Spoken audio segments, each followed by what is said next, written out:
आप देखिए लगातार पूरे जो जितने भी प्रत्याशी थे, जितने भी पार्टियां थी, सब ने अपना पूरा जोर आजमाइश की। तमाम तरीके से रोड शो निकाले गए सभी जगहों पे, सभी विधानसभा, चाहे बीजेपी हो, कांग्रेस हो, निर्दलीय, और सबने एक बड़ा शक्ति प्रदर्शन किया। इसी बीच 1 घंटा भर पहले ही अमीन खान का एक बयान सोशल मीडिया पर जबरदस्त तरीके से वायरल हो रहा है, जिसमें बीजेपी इस बात को लेकर कह रही है कि आखिर अमीन खान और रविंदर सिंह भाटी के बीच में यह रिश्ता क्या कहलाता है। सबसे पहला मैं आपको शुरुआत करता हूं उस बयान से कि अमीन खान ने जो 1 मिनट का वीडियो, इस वीडियो की पुष्टि मैं नहीं करता हूं, सोशल मीडिया पे जो वीडियो वायरल हो रहा है उस वीडियो के आधार पर कह रहा हूं। वहीं कहीं ना कहीं रविंदर सिंह भाटी या उनके समर्थकों को इस बात को लगता है कि अमीन खान ने भी इशारा कर दिया है, मैं नहीं तो रविंदर। इन तमाम चीजों को लेकर, हर उस वीडियो को लेकर, चाहे बीजेपी हो उनका एक अपना नजरिया है, कांग्रेस हो उनका एक अपना नजरिया है, अमीन खान है उनका अपना नजरिया है, फतेह खान है वो इसे अपने नजरिए से ले रहे हैं, रविंदर सिंह भाटी है वो उन्हें अपने समर्थक ले रहे हैं। शुरुआत करते हैं। आप देखिए उस वीडियो के अंदर अमीन खान साहब का जो वीडियो है वायरल हो रहा है, हालांकि इसकी किसी ने पुष्टि नहीं की, उसमें लिखा है कि आपका और हमारा मुकाबला नहीं है, मुकाबला मेरा और दूसरे किसी से है, उसका नाम नहीं लेना चाहता हूं। ये उन्होंने अपने बयान के जो शुरुआत के अंदर, भाषण के अंदर कह रहे हैं।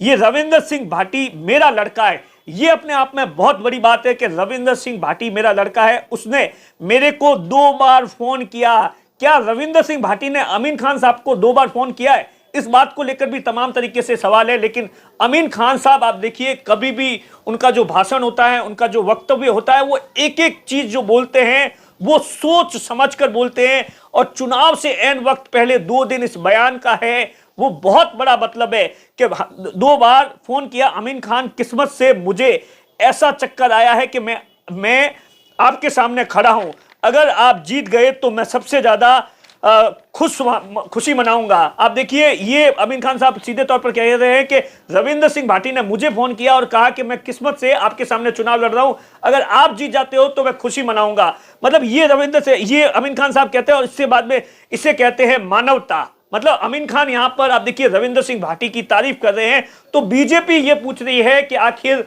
अमीन खान और रविंदर सिंह भाटी के बीच में यह रिश्ता क्या कहलाता है। वहीं दूसरी तरफ कुछ जो जानकार है, मैंने इस बयान को लेकर बहुत से लोगों से बातचीत की, तो उनका सीधे तौर पर कहना है कि अमीन खान ने अंदर खाने इशारा कर दिया है, इशारा किया है कि अगर अब मुझे वोट नहीं देना चाहते हो तो मुझे वोट मत दो, लेकिन फतेह खान को किसी भी सूरत में मत दो, उसकी जगह रविंदर सिंह भाटी है, वो एक अच्छा लड़का है। ये बयान है, हर कोई से अपने अपने तरीके से ले रहा है मोटे तौर पर। दूसरी बात है, आप देखिए इस बयान के बाद में तमाम प्रतिक्रिया क्या कुछ होता है वो तो मैं आपको आगे बताऊंगा। अब सीट बात करते हैं।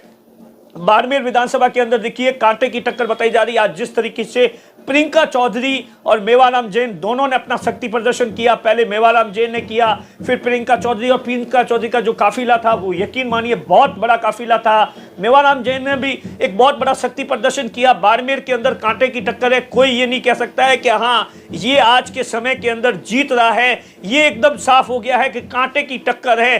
क्या शहर के मतदाता है वो क्या कुछ करेंगे, क्या चौथी बार मेवाराम जैन को, ये तमाम चीजें हैं, क्योंकि कुछ भी कहना अभी बड़ी जल्दबाजी होगी। अगला 2 दिन है, कल का जो मोमेंटम होगा, जो जिस तरीके से आज चुनाव चल रहा है, कल तक क्या कुछ होता है, परसों सुबह वोटिंग होगी, और उसके बाद में आप देखिए शिव के अंदर। और एक जो बात जो मैंने इस पूरे चुनावी कैंपेन के दौरान खास तौर से जो नोट की है, जो कि मैं अपने दर्शकों को जरूर बताना चाहूंगा, बहुत से जो वर्तमान के अंदर कांग्रेस के विधायक है या मंत्री है, उनके प्रति नाराजगी बहुत ज्यादा कम है, लेकिन उनके जो आसपास के जो लोग होते हैं, आसपास के जो कार्यकर्ता होते हैं, जो 10-20 लोग होते हैं जो कि उस विधायक या मंत्री को चलाते हैं, उससे जबरदस्त तरीके से लोग हैं वो नाराज है। वो नाराजगी कहीं ना कहीं विधायक या मंत्रियों को भारी पड़ सकती है जब रिजल्ट आएगा। ये एक बड़ा मैंने नोटिस किया है, चाहे कहीं पर भी आप चले जाओ कि वर्तमान के अंदर जिसकी सरकार होती है, तो उसके बाद में क्या होता है कि आसपास के कुछ लोग होते हैं, क्योंकि लोगों का सीधे तौर पर कहना है कि विधायक साहब तो हमारा काम कर लेते, लेकिन आसपास के जो लोग हैं वो वहां तक पहुंचने नहीं देते, और उन्होंने जो विकास किया है वो कुछ चंद लोगों का किया है। ये कहीं ना कहीं अब विधायकों और मंत्रियों को भी लगने लगा है कि इस कारण से एक बड़ा नुकसान है वो हो सकता है। आप देखिए 55 सीट की बात की जाए तो जिस तरीके से मदन प्रजापत लगातार दिवाली से पहले और उसके बाद में लगातार चुनावी कैंपेन करेंगे, लेकिन 2-3 दिन के अंदर एक बड़ा ऐसा बताया जाता है वहां पर बीजेपी ने धमाकेदार वापसी की है। वहां पर भी मामला इस बात को लेकर फंस गया है कि आरएलपी से जो थान सिंह डोली है वो कितने वोट लेकर आते हैं, वो क्या कुछ करते हैं, वो बीजेपी के वोट बैंक के अंदर कितना सेंधमारी करते हैं, इन तमाम चीजों को लेकर। तो इसलिए वहां का मुकाबला है वो पूरी तरीके से इस बात पर डिपेंड है कि वहां पर आरएलपी कितना वोट बैंक लाती है, उसी पर चुनाव का जो परिणाम है। क्योंकि आप देखिए इस समय जो राजस्थान का जो चुनाव हो रहा है ना, उसके अंदर एक बात बहुत बड़ी है कि बहुत जगहों पर निर्दलीय चुनाव लड़ रहे हैं। वो चुनाव जीत तो नहीं रहे हैं, लेकिन हार जीत को प्रभावित कर रहे हैं। ये आप कहीं पर भी चले जाइए नोटिस करोगे इस बात को कि निर्दलीय चुनाव जीत नहीं रहा है, लेकिन हार जीत को वो सीधे तौर पर प्रभावित कर रहा है। सिवाना के अंदर आप देखिए हमीर सिंह भायल, मानवेंद्र सिंह और सुनील परियार, अब 2 दिन बचे हैं। वहां पर कुछ लोगों से मैंने बातचीत की, पत्रकारों से बातचीत की, मैं खुद भी कुछ दिन पहले गया था, लेकिन जो लेटेस्ट रिपोर्ट है उसके अंदर यह बताया जा रहा है वहां पर सीधे तौर पर जो टक्कर है वो सुनील परियार और मानवेंद्र सिंह के बीच में बताई जा रही है। लेकिन हमीर सिंह को इतना जल्दी कम आकलन करना मुझे लगता है कि बड़ी जल्दबाजी होगी, क्योंकि हमीर सिंह वहां के पुराने खिलाड़ी है, अगले एक दिन है। ऐसा बताया जाता है कि मानवेंद्र सिंह है, सुनील परियार है, आमतौर पर हमीर सिंह कांग्रेस के वोट बैंक के अंदर सेंधमारी करते थे, कांग्रेस का वोट बैंक है वो टूट जाता था, तो ऐसा है। लेकिन इस बार बीजेपी के अंदर भी बड़ी सेंधमारी हो सकती है, जो कि चुनाव के परिणाम के दौरान आप देख सकते हैं। गुड़ामालानी की बात की जाए तो वहां पर जिस तरीके का चुनाव, बड़ा दिलचस्प चुनाव हो गया है।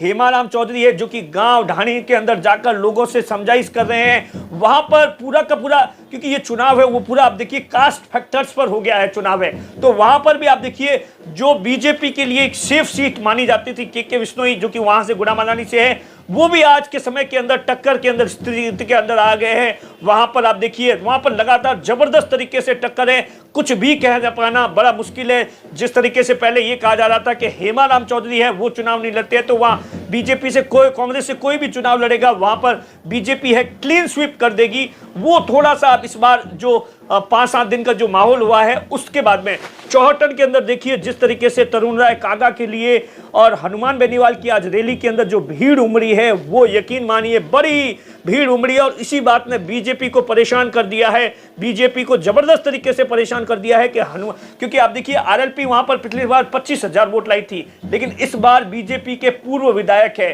कहा जा रहा है कि बड़ा वोट बैंक है वो तरुण राय कागा है वो ला सकते हैं। तो इसलिए वहां का जो चुनाव है वो बड़ा दिलचस्प हो गया है। वहां पर भी स्थिति ये है कि त्रिकोणीय संघर्ष है। कोई ये कह रहा है कि बीजेपी कांग्रेस के बीच के अंदर सीधी फाइट है, लेकिन ऐसा नहीं है। और अगर ये आप देखिए बायुतू के अंदर आप देखिए हनुमान बेनीवाल ने, चंद्रशेखर रावण ने आज एकमात्र रैली की है। इससे पहले आप देखिए और रैली जो की है उसके अंदर ताबड़तोड़ तरीके से भीड़ थी, और वहां पर ऐसा बताया जाता है बोतल और हाथ के बीच के अंदर और फूल के बीच के अंदर कड़ी टक्कर है। दोनों पार्टियों के अंदर जो बोतल है, जिस तरीके से 2018 का मुकाबला था उसी तरीके का मुकाबला वहां की पिक्चर्स है वो नजर आ रही है। जिस तरीके से चाहे आज दीपेंद्र सिंह शेखावत थे, दीपेंद्र सिंह हुड्डा थे जो कि बाटाडू के अंदर कांग्रेस के लिए वोट मांग रहे थे, हनुमान बेनीवाल ने वहां पर राष्ट्रीय लोकतांत्रिक पार्टी के लिए, बोतल ने जिस तरीके से 3, 4, 5, 7 दिनों के अंदर कमबैक किया है, वहां पर उमेदवार बेनीवाल ने जिस तरीके से कमबैक किया है उसने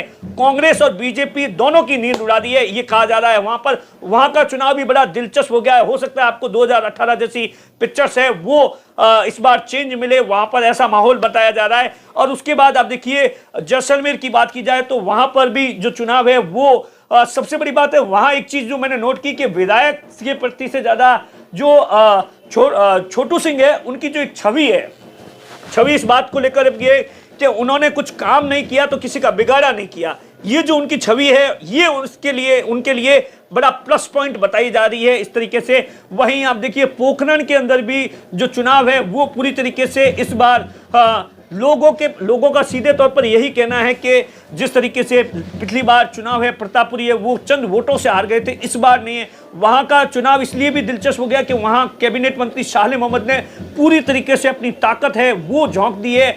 हर एक चाहे कास्ट है, 36 कास्ट के लोगों से संपर्क किया जा रहा है, लेकिन बाबा जी के प्रति कहीं ना कहीं लोगों की सिंपैथी इस बात को लेकर है कि बाबा ने जिस तरीके से 5 साल का संघर्ष किया है, तो तमाम चीजों को लेकर मैंने आपको बताया इस वीडियो के अंदर कि वर्तमान के अंदर चुनाव प्रचार थम गया है, कुछ विधायकों और मंत्रियों के खिलाफ जबरदस्त तरीके से उनके आसपास के लोगों के कारण नाराजगी है, लेकिन निर्दलीय है, वो पूरा का पूरा खेल है वो खराब कर रहे हैं। शिव के अंदर ये कहा नहीं जा रहा, लेकिन शिव के अंदर एक चीज जो मैं आपको बताना चाहूंगा कि वहां पर दो मैच चल रहे हैं, एक सेमीफाइनल चल रहा है, एक फाइनल चल रहा है। दो टीमों के बीच में सेमीफाइनल है और दो टीमों के बीच के अंदर फाइनल चल रहा है। अब फाइनल के अंदर कौन सी टीम जीतती है, सेमीफाइनल के अंदर कौन सी टीम जीतती है, यह बड़ा दिलचस्प होगा। कुल मिलाकर आप देखिए, अब अगले एक दिन तक, अगले मतलब कल जो है वो जो नेता है, प्रत्याशी है, वो तमाम जो लोग हैं वो डोर टू डोर प्रचार कर सकते हैं और ऐसा कहा जाता है कि जितने भी लोग नाराज हैं उन्हें मनाने की कोशिश करेंगे।